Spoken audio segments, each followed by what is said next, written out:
अब आप ये समझो कि ये जो रक्षा अभी आपको मिलेगी, इसको लेकर के जाना और प्रसाद लेकर के जाना।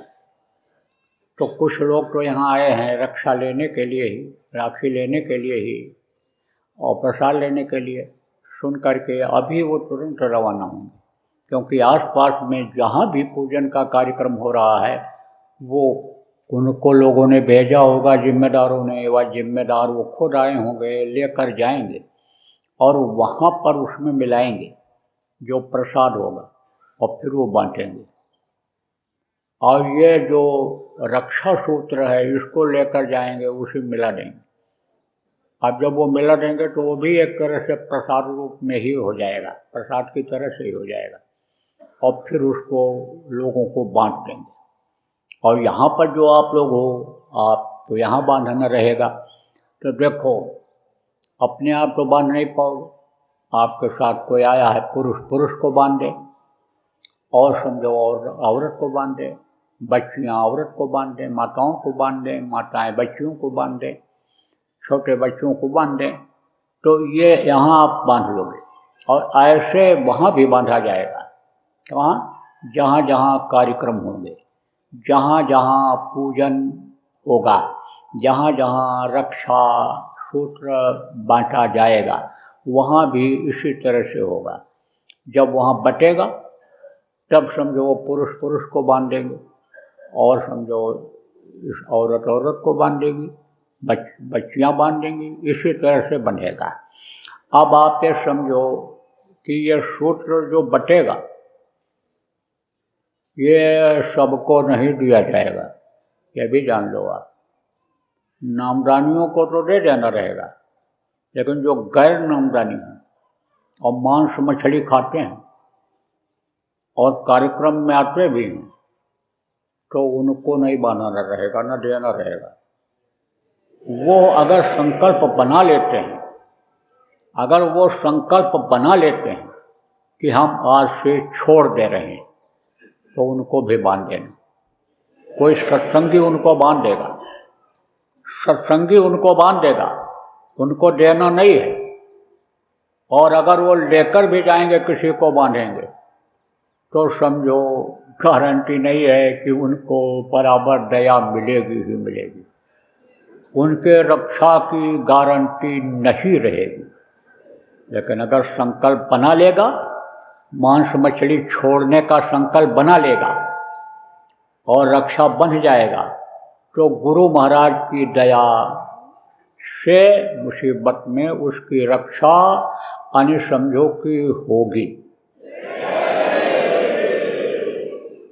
कल आपको बताया था कि जान ही बच जाए, ऐसे लोगों के साथ में रहे आदमी कि जिसमें लोग मारे जाएं उसकी जान बच जाए, उसका घुटना ही टूट जाए, हाथ ही टूट जाए, जान बच जाए, तो वो भी दया माना जाता है।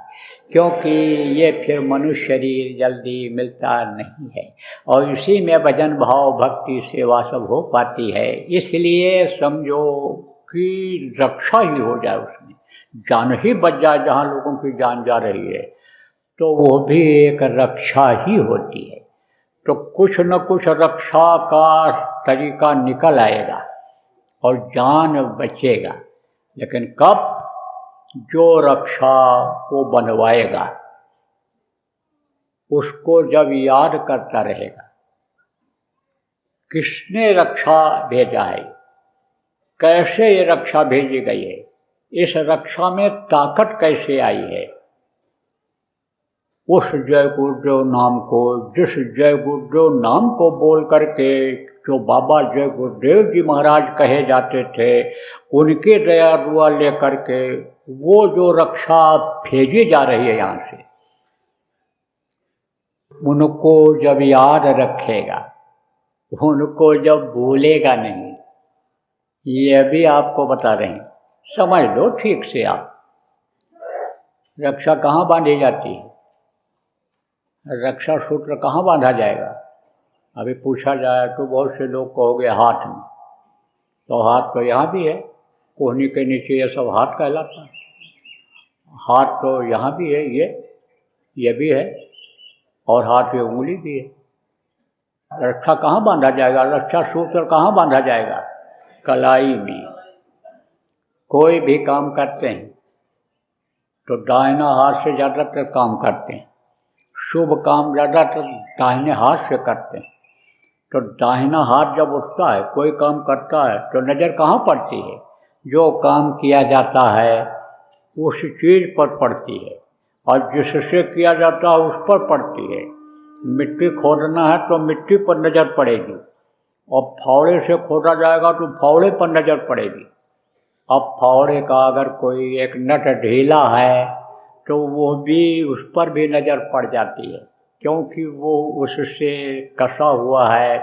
पेंट अगर उसका ढीला है तो उस पर भी नज़र पड़ जाती है कि देखो इसका ये बेंट, इसकी ये लकड़ी ढीली है। ऐसे जब कलाई पर रहेगा सूत्र, तो सूत्र याद आता रहेगा। सूत्र याद आता रहेगा। सूत्र किसने भेजा है, कौन से, यानी समझो कि किस, समझ लो कि मंत्र से जगा करके भेजा गया है, किसकी दया दे करके भेजा गया है। यह बराबर जब वो याद करता रहेगा तब समझो कि रक्षा गुरु महाराज उसकी करेंगे। देखो हर बार तो रक्षाबंधन आप बना लेते थे, रक्षा सूत्र ले जाते थे, बहुत से लोग हमें से छुआ के ले जाते थे। कहीं हम जाएं तो बाद में भी लोग छुआ लेते थे। एक साथ कई कार्यक्रम होते थे। जब मेरी तबीयत ठीक रहती थी तब रक्षाबंधन के पहले कई जगह होता था, कई प्रांतों में होता था, तो वहाँ भी लोग छुआ लेते थे। लेकिन उससे ज़्यादा ये असरदार होगा, उस सूत्र से ज़्यादा असरदार होगा ये, और ज़रूरत भी है इस बात। जैसे वैद्य लोग दवाई बनाते हैं तो जब हल्का मर्ज रहता है तो कम कूटते पीसते हैं, ऐसे मिला के दे देते हैं एक दो चीज़, एक दो दवाई ऐसे कूट पीस करके दे देते हैं। और जब मर्ज भारी हो जाता है, मर्ज जल्दी हटता नहीं है, तो कई दवाओं को घोटते हैं, कई दवाओं को तैयार करते हैं घोट करके। ऐसे ये समझ लो कि घोट पीस करके ये सूत्र तैयार किया गया है। ये तैयार किया गया, कहाँ तैयारी की गई है? वहीं जहाँ हम रहते हैं, यहाँ पर नहीं पूजन हुआ है, यहाँ नहीं तैयार कराया गया है, वहाँ किया गया है। वहाँ भी एक मंदिर बना है गुरु महाराज का, छोटा मोटा, समय मिलेगा देख लेना।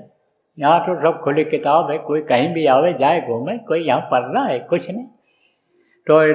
तो वहीं तैयार किया गया है। रात में हमने तैयार किया प्रातः काल जल्दी उठ करके, गुरु की दया लेकर के। तो इस सूत्र का अलग महत्व है।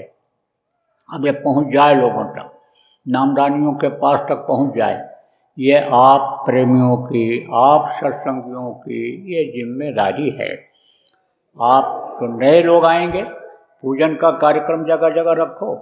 आश्रमों पर आज लोगों ने रखा होगा, वहाँ पर जहाँ जहाँ आश्रम है, बहुत हैं, एक तो हैं, 100 से ऊपर हैं, गिनती करने लग जाओ तो पूरे देश में। आप ये समझो इक्का दुक्का उस समय के हैं गुरु महाराज के समय के, बाकी तो गुरु महाराज के जाने के बाद ही सारे आश्रम बने हैं, सारे बने हैं। और कार्यालय बने हैं लोगों के, साप्ताहिक सत्संग के स्थान बने हैं, वो तो 1000 से ऊपर होंगे, बहुत हैं वो, जगह जगह पर हैं। सब जगह पर आज लोग इकट्ठा होकर के रक्षाबंधन का ये कार्यक्रम कर रहे हैं। लेकिन ये रक्षा सूत्र सब जगह आज नहीं पहुंच पाएगा, बाद में जाएगा तो वहाँ बाद में बढ़ जाएगा। जगह जगह पर जैसे जैसे रक्षा सूत्र पहुंचता जाए वैसे वैसे वहाँ कार्यक्रम आप लोग सेट कर लो, और पहुँचाने की जिम्मेदारी ले लो, आप जिम्मेदार लोग, और वहाँ पर पहुँचा दो। इस रक्षा सूत्र से वहाँ जो रक्षा सूत्र बटेगा वो स्पर्श हो जाना चाहिए। लेकिन स्पर्श करते समय, उसमें डालते समय जय गुरुदेव नाम की ध्वनि जरूर बोल देना, 2 बार 4 बार 8 बार जरूर बोल देना जय गुरुदेव नाम की ध्वनि। जोर जोर से न भी बोलो, अंदर में ही बोल करके और उसी में मिला देना प्रेम में, तो वो भी इसी तरह से ताकतवर हो जाएगा, इसी तरह से उसमें भी दया अन्य समझो दुआ जारी हो जाएगी। तो ये पूरा चलना चाहिए अभियान। ये समझो 2 महीना अभियान चलेगा और फिर शरद पूर्णिमा आएगी। शरद पूर्णिमा को गुरु महाराज की दया रही तो फिर कोई और आदेश आपको मिलेगा। अभी तो ये इस समय बहुत ज़रूरी है, क्योंकि बहुत अभी समझो खराब समय आ रहा है। कब कहाँ आग लग जाए, कब कहाँ आदमी को मारने लग जाए, कब कहाँ किसका घर जला देकर घर गिरा दें, कब कहाँ क्या हो जाए, कब कहाँ विस्फोट हो जाए, कब कहाँ उतावलेपन में आकर के यानी समझो कि जातिवाद में, कौमवाद में, पार्टीवाद में आदमी एक दूसरे को मारने काटने लग जाए, कब किसको गोली मार दी जाए, इस समय पर कोई भरोसा किसी का नहीं है। घर से आदमी निकले गारंटी नहीं है कि 2 घंटे के बाद ठीक ठाक वापस आ जाएगा, और आगे और गारंटी ये ख़त्म होगी। इसलिए बचाना, जान बचाना लोगों का बहुत ज़रूरी है। तो ये सूत्र जब पहुंच जाएगा, हाथ में बन जाएगा, देखते रहेंगे उसको, जय गुरुदेव नाम बोलते रहेंगे, याद करते रहेंगे, तब आप ये समझो कि बचत होगी। लेकिन देना उन्हीं को है, याद कर लो, जो संकल्प बना लेंगे कि अब हम खाएं पिएंगे नहीं मांस मछली, किसी भी पशु पक्षी का खाएं पिएंगे नहीं, उन्हीं को देना है। बाकी लोगों को प्रसाद दे देना, प्रसाद दे देना, प्रसाद यहाँ से ले जाना, और जो भी वहाँ प्रसाद आपका रहेगा उसी में मिला के और उनको दे देना। तो प्रसाद खा लो जय गुरुदेव नाम बोल करके, या आपको अकल देगा, या आपको बुद्धि देगा ये प्रसाद। आपका मन ही किसी दिन जब बदल जाएगा तब आप आ जाना। तुम प्रसाद तो उनका मन बदलेगा, लेकिन रक्षा ले लें तो कोई गारंटी नहीं है, नहीं शाम को पियक्कर फिर मिल जाएंगे, पिला देंगे। समझिए, संकल्प जब बना ले तब रक्षा सूत्र देना है, तो ये काम आपका चलेगा। यहाँ भी प्रेमियों इंतजाम करो, जो लोग आएंगे उनको 3 दिन कम से कम ये रक्षा सूत्र दे दो, 3 दिन तक इसका महत्व रहेगा। और आप कोशिश करो जितने भी प्रेमी हो देश विदेश के, ये रक्षा सूत्र आपका जन्माष्टमी तक पहुंच जाए। 1 हफ्ते का समय आपके पास है, कैसे भी आप यानी समझो इसको पहुंचवा दो। तो ये रक्षा सूत्र 1 सप्ताह तक आप 1 सप्ताह के अंदर आप पहुंचा दो सब जगह, और वहाँ के सूत्रों से स्पर्श हो जाए। फिर उसके बाद में आप जगह जगह पर छुआते रहो उसी से, और कार्यक्रम करते रहो।